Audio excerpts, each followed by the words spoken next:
ಮೊದಲನೇ ಗಂಡ ಬದುಕಿದ್ರೂ ಸತ್ತೋಗಿದ್ದಾನೆ ಅಂತ ಸುಳ್ಳು ಹೇಳಿ ಎರಡನೇ ಗಂಡನ ಎರಡನೇ ಮದುವೆ ಆಗಿ ಅವನಿಗೆ ವಂಚನೆ ಮಾಡಿರ್ತಕ್ಕಂಥ ಒಂದು ಘಟನೆ.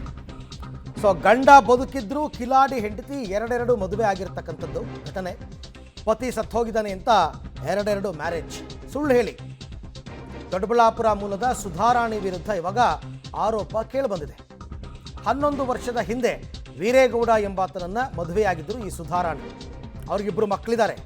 ಇದ್ದರೂ ಅನಂತ್ ಜೊತೆ ಮತ್ತೊಂದು ಮದುವೆ ಆಗಿರೋದು. ಆಮೇಲೆ ಅನಂತ್ ಹತ್ರ 24 ಲಕ್ಷ ಹಣ ಪಡೆದು ಎಸ್ಕೇಪ್ ಆಗಿದ್ದಾರಂತೆ. ಅನಂತನ ಬಿಟ್ಟು ಈಗ ಕನಕಪುರ ಮೂಲದ ಮತ್ತೊಬ್ಬನ ಜೊತೆ ಮದುವೆ. ದೊಡ್ಡ ಬೆಳವಂಗಲ ಪೊಲೀಸರ ಮೊರೆ ಹೋಗಿದ್ದಾರೆ ಇಬ್ಬರು ಗಂಡಂದಿರು. ಅಂದರೆ ಮೊದಲನೇ ಗಂಡ ಬದುಕಿದ್ದಾನೆ ಅಂತ ಎರಡನೇ ಮದುವೆ, ಎರಡನೇ ಗಂಡ ಸತ್ತಿದ್ದಾನೆ ಅಂತ ಮೂರನೇ ಮದುವೆ, ದುಡ್ಡು ಕಿತ್ಕೊಂಡಿರೋದು ಎರಡನೇ ಗಂಡನ ಹತ್ರ. ಅದು ₹1-2 ಅಲ್ಲ, 24 ಲಕ್ಷ. ಮೋಸ ಮಾಡಬೇಕು, ವಂಚನೆ ಮಾಡಬೇಕು ಅನ್ನೋ ಉದ್ದೇಶ ಇಟ್ಕೊಂಡೇ ಈ ರೀತಿ ಮಾಡಿರ್ತಕ್ಕಂಥದ್ದು. ಈಗ ಪೊಲೀಸರ ಮೊರೆ ಹೋಗಿದ್ದಾರೆ ಇಬ್ಬರೂ ಕೂಡ. ಡೈವರ್ಸ್ ಕೊಟ್ಟಿಲ್ಲ, ಏನಿಲ್ಲ. ಡೈವರ್ಸ್ ಕೊಟ್ಟಿದ್ದರೆ ಅದು ಬೇರೆ ಲೆಕ್ಕಾಚಾರ. ಡೈವರ್ಸ್ ಕೊಟ್ಟಿಲ್ಲ. 2 ಮಕ್ಕಳು.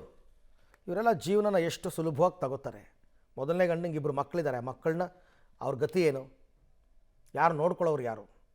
ಆ ಮಕ್ಕಳು ಬಿಟ್ಟು, ಗಂಡನ ಬಿಟ್ಟು ಇನ್ನೊಂದು ಮದುವೆ ಆಗಿ ಎಲ್ಲ ಕೂಡ ನಡೆದಿರ್ತಕ್ಕಂಥದ್ದು. ಸದ್ಯಕ್ಕೆ ಈಗ ದೊಡ್ಡ ಬೆಳವಂಗಲ ಪೊಲೀಸರ ಮೊರೆ ಹೋಗಿದ್ದಾರೆ. ಮೊದಲನೇ ಗಂಡ ಎರಡನೇ ಗಂಡ ಇಬ್ಬರೂ ಕೂಡ ನ್ಯಾಯ ಕೊಡಿಸಿ ಅಂತ.